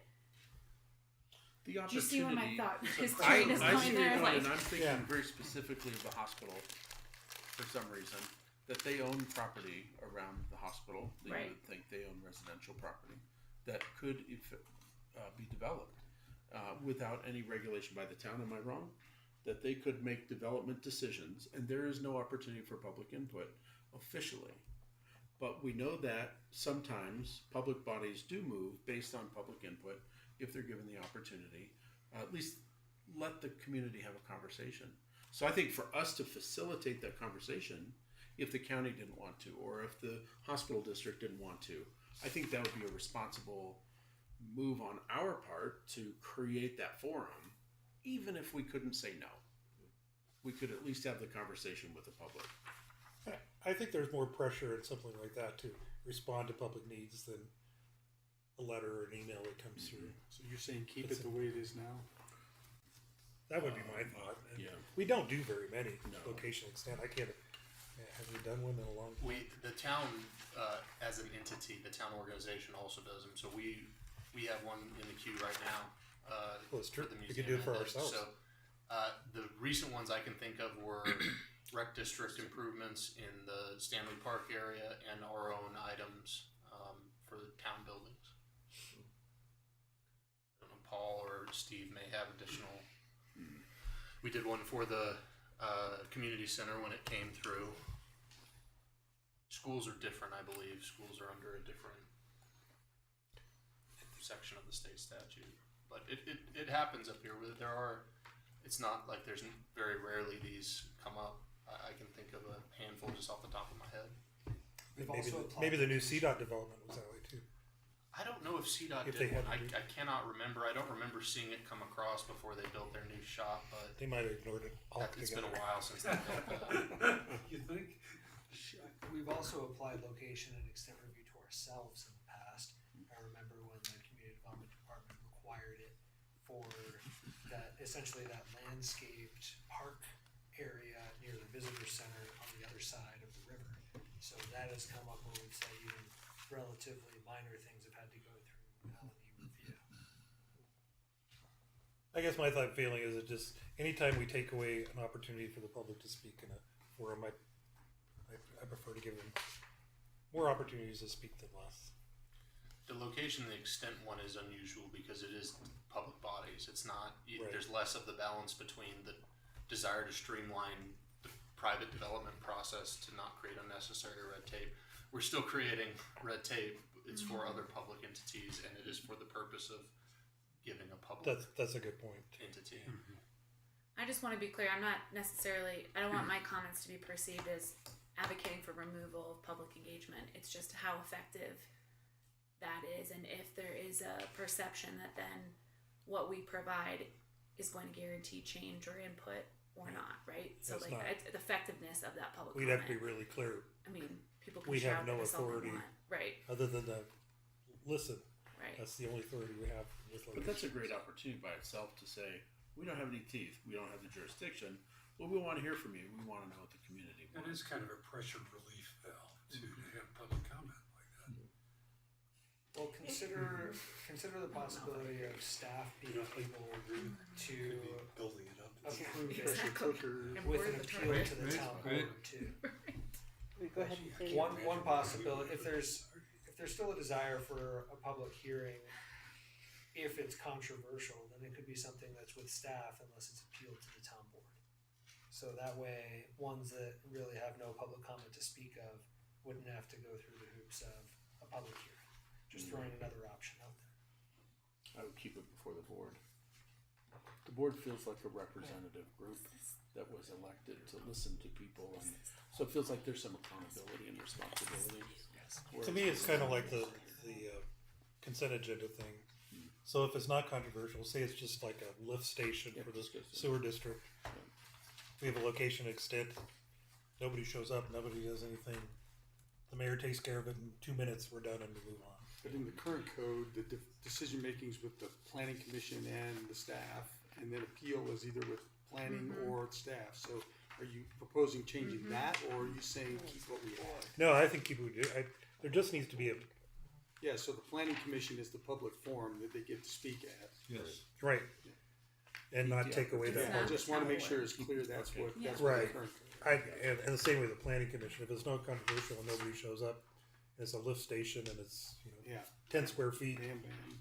Yeah, you're out of there. Some public meeting somewhere. So But I'm not comfortable taking away the public forum completely. I'm not either, but I get what Kirby's saying. Everybody understands this scenario is if you have all the public comment and the board can't do anything. Or the planning commission can't do Yeah, that. or Right. the planning commission, can't do anything. I just think it's a farce. I mean, I think that if I was a public giving comment and the people I was giving comment to can't make a decision, and I didn't totally understand that going in, I'd be like, this is a dog and pony show. But the planning commission can make a decision, it's just the public entity, the other public entity doesn't have to. They don't have to go- follow. They don't have to follow that decision. So you could say, Okay. we don't support it, we're gonna tell the other public entity, we don't support it, and then that's on that, it's now their ire is turned toward And that that other allows public that entity. focus, yeah. that ire. And I would refer to Town Attorney Kramer on this as well, but this is sort of theoretical insofar as location and extent jurisdictions could just ignore the process entirely and not participate at all. I think they can only overrule it by a 2/3 vote of their own body. Okay. Right. So for the county, that is a majority. Right? But for other bodies, maybe not. So But yeah, I think David has a good point. Is that it gives us an opportunity to make it really clear if they do something that people don't like, don't blame the town for approving it, because we didn't get a chance to approve it. I still think it's a dog and pony That show, is though. really an aspirational thought, Frank. Well- Like, I mean, I support it, but I don't. It's I because mean, I've been through some of these. I know, It's I know, I don't like location extent Yeah. in I know. general. So, was part of it the streamlining part? You know, that's what you're trying to say. We need to streamline this. Is the state going to look at this and say, well, they've really worked on this to streamline their process, so we'll be more receptive to that? There's an element of Prop 123 compliance to this. Right. There's That's what I'm also, saying. So I think maybe that's part of the reasoning you put this as this will streamline things better. we were looking for opportunities Right. to reduce And this is an procedural opportunity. friction. Gotcha. And given sort of I heard the word aspirational at this end of the aspirational nature of some of this particular conversation, we saw this as a chance to Since there have a was no fairly ramification low except for- consequence response to the streamlining direction. And the conversation around public participation is totally valid and should be part of the consideration. It does kind of, I mean, the intent of the location and extent is the political, it allows the exertion of some political pressure from the body that's regulating land use in the corporate limits. So removing that public, you still have the little bit of that teeth, because they still have to, if it's a staff level, you still have to go against a recommendation, but you're not having that public hearing. So you sort of file the teeth down a little bit, because let's take an ABC district, knows that they're not going to be in public at a hearing ignoring a recommendation from the town. They're just going to be ignoring a recommendation from town staff. It may take some of that political calculus out of the equation. That's absolutely possible. From that standpoint, it's less of a public facing. Well, and if I were to play devil's advocate against my, thinking through this, that also helps us protect staff a bit and puts the onus on the planning commission. Sorry, team, but that can be helpful. And people don't understand location extent. If it's done behind closed doors, they'll understand it even less. So why, if we have no teeth in it, why is the appeal to the original chart, why is the appeal to the town board? We can't do anything about it anyway. Like I said, I think location extent is a stupid law. It does It have is what some- it is. It does have some teeth, because if you're going against a planning commission and a town board recommendation, you're effectively saying you disagree with the elected representatives of that town, you know better. I think a special district is going to think through that very carefully. Certainly, it doesn't really apply to the town, because the board has a direct line to that authority, but a special district will consider, what are the pros and cons of ignoring this very strong showing from the town board. Now, depending on the scope of that district, if it's much larger, let's just say it's a state level district, they may care less. A state level entity, they may care less.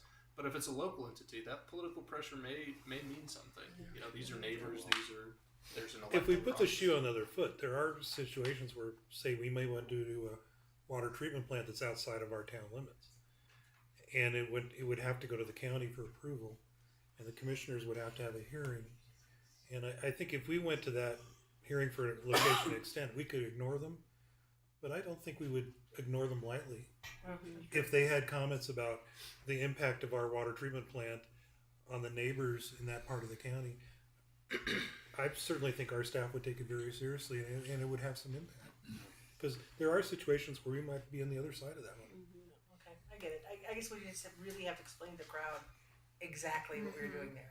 Because, like I said, I hate dog and pony shows more than life itself. So, I hate not being able to fix someone's problem. That's Right. what I hate. If someone's like, say, I'm really pissed about this, and I'm like, sorry, can't do. I mean, right, I but know as we're saying influence to the other, but- I do like that thought process. But yeah. As influence to the other.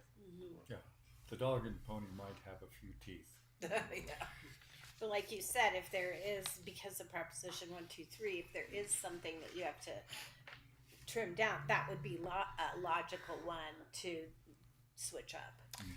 Yes, and I think maybe a sort of counterpoint to that is asking what the frequency of a location and extent affordable housing and development review would be in your community. How frequently that's going to happen relative to any number of other development application types that could be more impactful with respect to demonstrating compliance with the with Proposition 123. So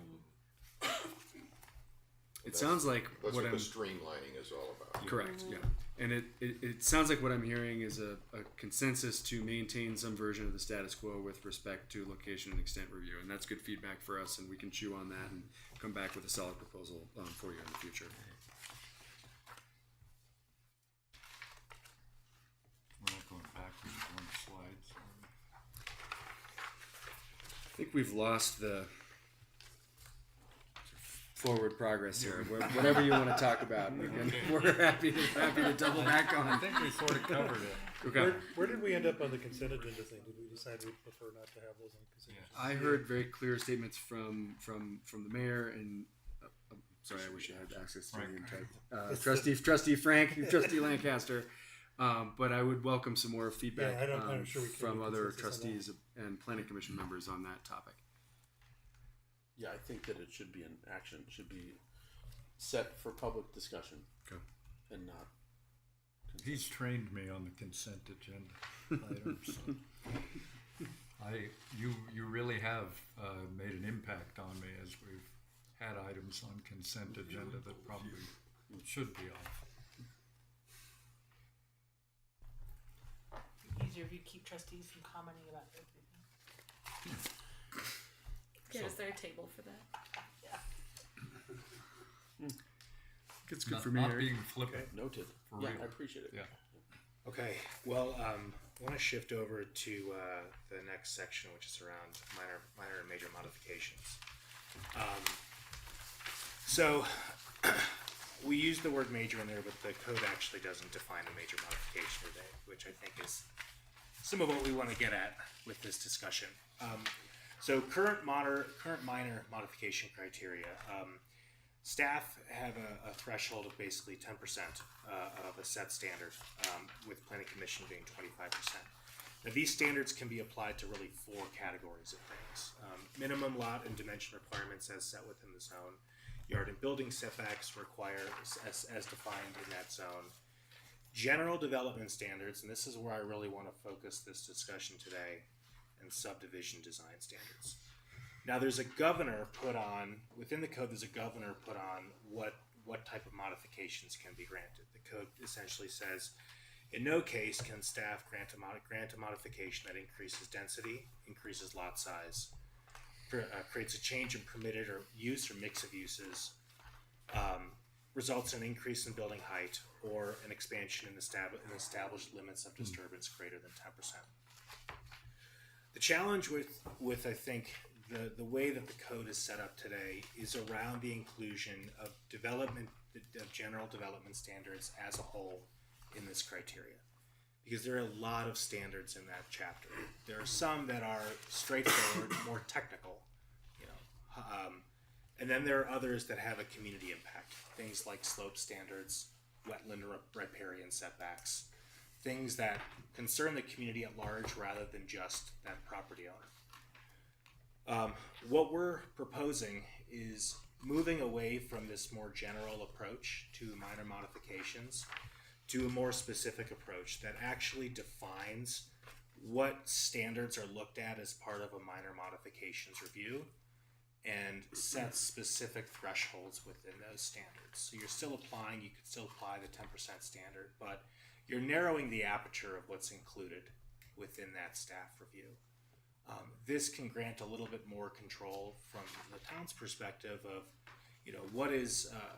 what should go to more of what should have a higher level of scrutiny because it has a larger impact. Things like, again, wildfire, riparian setbacks, slopes, and what is more technical in nature and, should really be under this more general staff approval under a minor modification. We've included some potential topics here. These are, again, things that are more technical in nature. Lot dimension setbacks, fencing, parking, building standards, access, but left off those items that we think could have a larger community impact that are currently allowed with how the code is set up today. We would still want to put governors on what staff can and can't approve, or planning commission could and could not approve within this minor modification approval. So we'd want to make sure that there weren't any any increases in density as part of the project. There was an increase in building height outside of a specified threshold. And typically, building height would be looked at in relation to mechanical equipment. In this case, masking mechanical equipment, or in some cases, it could be looked at for energy efficiency. Solar panels is one we see often. Any inconsistencies with attached to the original approval. So we'd still have these kind of larger governors on them, but we'd want to narrow the extent a little bit and be a little bit more specific to applicants of what could and couldn't be considered this as a minor modification. Philip, anything to add on that? I think it's just to contextualize this a little bit more. What we heard right out of the gate from staff, there's some language very clearly in the comprehensive plan related to the extent of non-conforming lots in the community. There are a lot of them, and it creates roadblocks or at least complications for people making sometimes really small-scale improvements to their property that would result in maybe better compliance with the development code. So a lot of this conversation relates back to that sort of larger condition in your community, and we think is a targeted response that's going to help streamline some of that improved zoning compliance over time on a lot-by-lot basis. Thanks, Philip. So I think the question for this group is, do you support moving to more of a detailed and specific criteria for minor modifications? I don't want to address the thresholds today. I think that's a discussion for probably another time. But do you support narrowing this a little bit and having more of a detailed look at criteria for associated thresholds for applicants and staff? This is a narrowing, you call it? I would call it maybe more maybe narrowing isn't the right word. More of a detailed, specific list. More specific of what would And qualify. in general, I'm okay with that, but the one that leaps out is height. We're pretty sensitive about height. Other than that, though, most of the details look okay to me. That's the one that hit me too, is that if we go to, it's how you write it, if it's a percentage increase, we have a maximum height in town. Mm-hmm. And if the percentage would take you over the maximum, Right. I'm not good with that, even if it's within that threshold. Mm-hmm. On the other hand, if you're going from something that's 10 feet tall to 10 feet 6 inches, and it's still within our height, to me, that's the one thing on here that I think that has a hard line, is that ceiling height. And frankly, I don't really care what happens below that line. That's all allowed. And then, heck no, it's got to be pretty good to go over that line. But So I think it's important for that percentage increase, even if it's 10 feet and it goes up, is having a percentage increase that makes it a minor modification Right. is Oh, yeah. important, because a small house in a small area, if it doubles its That's height true. but it's still below 300, people are going to go berserk. But I think that plus a finite line, the Agree. The finite line, the percentage that top can't take level you can't go can't above take you that over number. that. I understood. I noticed the last two bullet points, they're added. I don't think they were on the current minor modification. Could you talk about those last two bullet points? Because they seem a little bit vague to me. Are you talking about On the staff, non-compliance with on the neighborhood character? Non-compliance with neighborhood character and a negative impact. Yeah, Third I don't one. care for either one of those. That's okay. We can certainly strike them. They Well, were, we have a very we're already tried dealing with on the current development code, that it's a change in condition of the affected area. That thing is causing us more grief because it's so nebulous and it means anything to anyone. So I like all the other ones because they're very specific. But those other two, you really got to avoid those not well-defined terms, ambiguous things. It causes more grief in this town, I can tell you.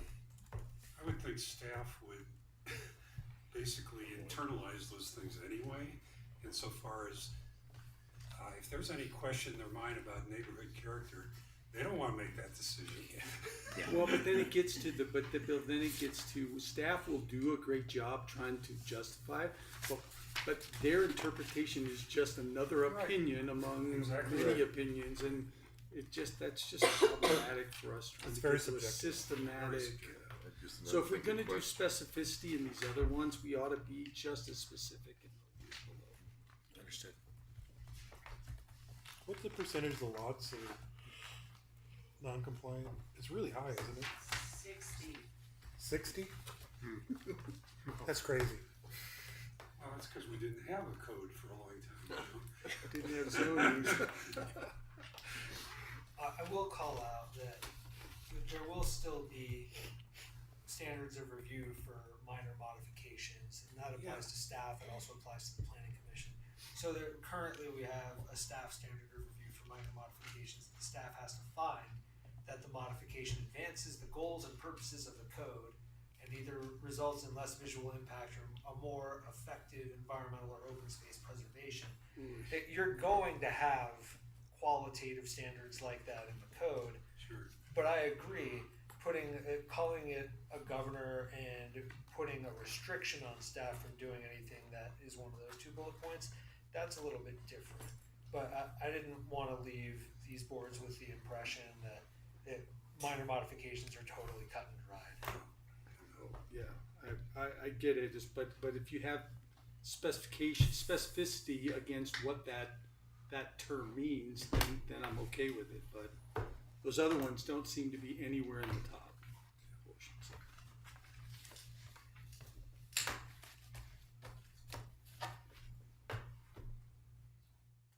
Sounds like there's general support then for moving this direction. Perfect. Well, those were really the two topics we were hoping to cover with you all today. We're going to continue to look at minor modifications as part of this as we get into adding definitions for things like major modifications, what those processes look like. So there'll be more to come on this topic, but this was a good first step for us. So appreciate the input. Thank you. Good, Great Thank you so work. much. Thank you. That was helpful.